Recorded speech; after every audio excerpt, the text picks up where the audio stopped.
হরে কৃষ্ণা। সকল বন্ধুরা তোমরা কেমন আছো? আশা করি তোমরা সবাই ভালো আছো। তো অনেক দিন ধরে আমার শরীর খারাপ, তো সেই জন্য আমি ভিডিও করতে পারিনি। জন্মাষ্টমীতে তো ছোটো করেই করেছি।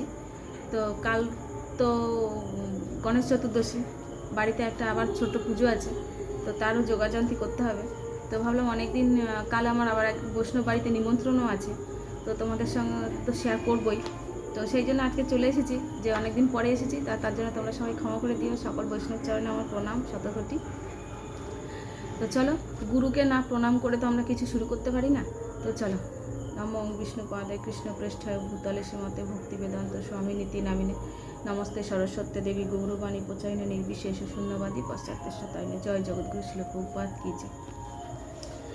তো আজকের রাধারানীর আমরা অন্নপ্রাশন উৎসব। তো রাধারানীর আমাদের চোখ মেলেছে, এবার রাধারানীর কি হবে? কদিন বাদেই কিন্তু রাধারানীর অষ্টমী আসছে, রাধা অষ্টমী। তো তার একটা ভিডিও করব, যে আমাদের রাধা অষ্টমীটা পালন করা খুবই দরকার। পালন কিছু না, এমন নয় যে আমাদেরকে অনেক কিছু করে পালন করতে হবে। আমরা দুপুর পর্যন্ত উপবাস থেকে আর কোনো ইস্কন মন্দিরে গিয়েও সেখানে অ্যাটেন্ডেন্ট করতে পারি, রাধা মাধবের অভিষেক দেখতে পারি, এটাই। সেরকম কিছু তো এমন কিছু নয় যে বাড়িতে থাকলে রাধারানী যে জিনিসগুলো পছন্দ করে সেগুলো একটু করে ভোগ লাগালেই হয়ে যায়, এই হচ্ছে। তাছাড়া আমাদেরকে এমন কিছু নয় যে সেরকম কিছু। যাই হোক, তো চলো এবার রাধারানীর আমরা অন্নপ্রাশনে পালন করব। তো সামনে রাধার জন্মদিন, আর আমরা পালন করতে যাচ্ছি অন্নপ্রাশন। তো যেহেতু এটা তো গ্রন্থ থেকে পাঠ করবো, আর সেটারও রাধারানী আবির্ভাব হবে, তো সেই জন্য। তো চলো, এখানে কি বলছে, ছোট্ট একটা, বেশি বড় ভিডিও না, ভিডিওটা ছোট্টই হয়ে যাবে, একদম ছোট্ট। তো তোমরা সবাই অনেক দিন আমার ভিডিও দেখোনি, তো আমাদের কাছে সবাইকে বলছি চ্যানেলটাকে সাবস্ক্রাইব করো, আর আমার যদি কোনো ভুল হয়ে থাকে তো ক্ষমা করে দিও, হ্যাঁ। আর শেয়ার করতে ভুলো না, কেন এটা রাধারানীর যে আমাদের পাঠ আছে, এত ভালো লাগে। সত্যি তোমাদের সঙ্গে শেয়ার করি বলে আমার পড়া হয়, তাছাড়া আমার হয় না। আর আরেকটা খুশির খবর তোমাদেরকে শোনাই। আমি যে ডিসাইবেল কোর্সের পরীক্ষা দিয়েছিলাম, আমার সার্টিফিকেট পেয়ে গেছি। তো এই একটা গুরুত্বপূর্ণ, যে আমি যখন আমি সার্টিফিকেট জমা দেবো তখনই আমি দীক্ষা নিতে পারবো। কিন্তু আমার যে শিক্ষা গুরু আছেন, উনি বলছেন আগে ভালো করে শিক্ষা নাও, ভালো করে শেখো, ভগবানকে জানো, ভগবানের সম্পর্কে জানো, ভগবানকে কীভাবে ভোগ লাগাতে হয়, ভগবানকে সঙ্গে কীভাবে অর্চন করতে হয়, সব কিছু শিখে তারপরে দীক্ষা নিও। তো উনি যখন বলবেন দীক্ষা নেবার জন্য তখনই যাও, এই হচ্ছে। তো চলো, এখানে কি বলছে, যখন কৃষ্ণ পর্শে রাধারানী তার চোখ মেলে দর্শন করতে শুরু করেছিলেন, সেই জন্যে যশোদা আর কীর্তিদার সখ্যতা আরও বেশি বেড়ে গেল। সখ্যতা মানে এখানে হচ্ছে, যখন রাধারানী কৃষ্ণের জন্য চোখ মেলেছিল, তো তাদের যে সখা ভাব, মানে বন্ধুত্বের ভাবটা দুজনের গভীর হয়ে গেছে আর কি, যশোদা আর কীর্তিদার মধ্যে। তো উভয় পরিবারের নিয়মিত পরস্পরের গৃহে দেখা সাক্ষাৎ করতে লাগলেন। কখনো কখনো রাধারানী তার মায়ের সঙ্গে নন্দালয়ে বেড়াতে যেতেন, সেখানে তিনি তার প্রিয়তম শ্রীকৃষ্ণের দর্শন লাভ করতেন। রাধা ও কৃষ্ণ দিনে দিনে বর্তিত হতে লাগলো, বর্তিত মানে বড় হতে লাগলো তারা দুজনে। রাধারানীর সমস্ত নিত্যসিদ্ধা সখীগণ ব্রজে আবির্ভূত হলেন। বিশাখা রাধারানীর সাথে সাথে একই সময়ে একই ক্ষণে জন্মগ্রহণ করলেন। রাধারানীর 8 জন অতি অন্তরঙ্গ প্রিয় সখী রয়েছেন, যারা রাধারানীর দেহর এই বিস্তার সদৃশ্য, মানে রাধারানীর দেহ থেকেই তাদের 8 যে সখী রাধারানীর থেকেই ওরা জন্ম নিয়েছিলেন। তো এখানে হচ্ছে কায়ব্রুজ্য স্বরূপা, মানে তার দেহর থেকেই সব কিছু। তা তারা হচ্ছেন ললিতা, বিশাখা, চিত্রা, ইন্দ্রলিখা, চম্পকলতা, আর তুঙ্গবিদ্যা, রঙ্গদেবী ও সুদেবী। তা এই রঙ্গদেবী আর সুদেবী কিন্তু এরা 2 বোন আর কি।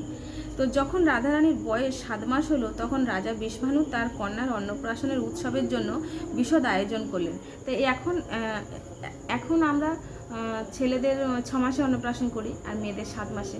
তো এটা কিন্তু আজকের নয়, এটা কিন্তু যুগ যুগান্ত ধরে চলে আসছে। তো তিনি একটি বড় যজ্ঞের আয়োজন করলেন, এবং সকল অধিবাসীগণ, ব্রাহ্মণগণ, স্বজনবর্গ এবং সাথে নন্দ মহারাজ তার সমগ্র পরিবারকে আমন্ত্রণ করলেন। দেবী পূর্ণমাসী এসেছেন। মাতা রোহিণী ও বলরাম ও মাতা যশোদা সকলে উৎসবে যোগদান করতে যোগদান করলেন। বৃষভানুর ভবনে গেলেন। যখন সকলেই নানা পদ ভোজনে ব্যস্ত ছিলেন, সেই সময় যখন সবাই কাজে ব্যস্ত থাকে তখনই রাধারানী আর কৃষ্ণ লীলা তখনই বোঝা যায় যে ওনারা কী করছেন। তো সেই সময় রাধারানী শ্রীকৃষ্ণের থালা হতে এক গ্রাস অন্ন তুলে নিয়ে তা গ্রহণ করলেন। এটারও একটা কাহিনী আছে। যখন আমরা কোনো কিছু ভোগ লাগাই তো আগেই আমরা গুরুবর্গকে বলি যে গুরুদেব আপনি ভোগ লাগান। তো গুরুদেব যখন ভোগ লাগিয়ে নেয়, গুরুদেব তার গুরুদেবকে, তার গুরুদেব তার গুরুদেবকে, তার গুরুদেব তার গুরুদেব, এইভাবে গুরু পরম্পরায় গিয়ে গিয়ে তখন তিনি রাধারানীর কাছে যান। যেটা আমাদের কমতি থাকে তখন রাধারানী সেটা পূরণ করে একদম সুন্দরভাবে পরিবেশন করে আমাদের ভগবান শ্রীকৃষ্ণকে। তো সেই জন্য আমাদের দীক্ষা গুরু পরম্পরা ধারায় নেওয়া উচিত, যাতে আমরা যখন দুটো ব্যঞ্জন দেব তো আমার গুরু তখন আরেকটা দেবে, এরকম করে করে পরপর হয়ে গিয়ে যখন দাঁড়াবে তখন যেটা কম থাকবে সেটা রাধারানী পূরণ করে 56 ভোগ করে দেবে।